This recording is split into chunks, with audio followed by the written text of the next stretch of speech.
Alors curieusement, l'allemand a des problèmes avec le E. Par exemple, eine kleine Dame, une petite dame. On entend constamment le E. Eine kleine Dame. Voilà. Mais ça, c'est tout à fait contraire au français. Nous, on devrait dire une petite dame.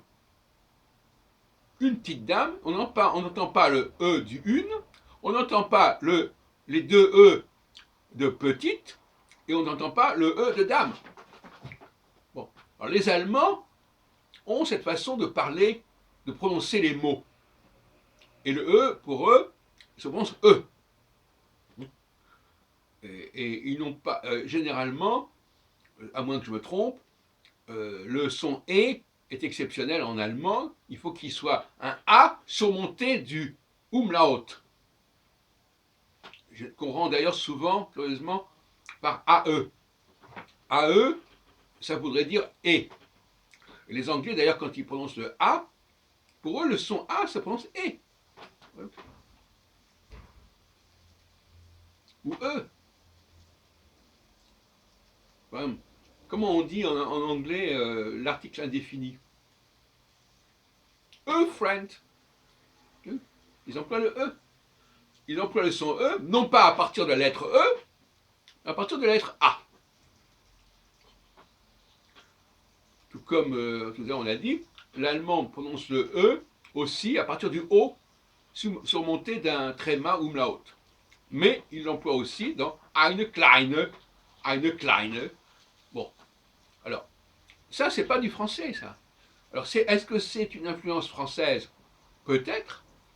Est-ce que c'est une influence allemande qui a joué sur le français? Peut-être, qui sait? On pourrait se poser la question à la limite.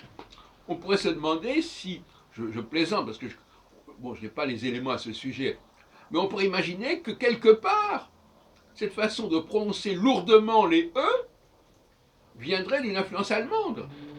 Pendant la guerre, je ne sais pas, non, je plaisante en disant ça, j'en sais rien.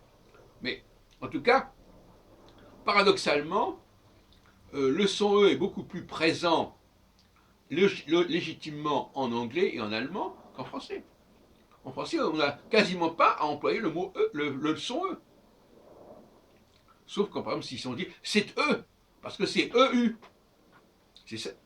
Quand on dit E, qu'est-ce qui fait prononcer?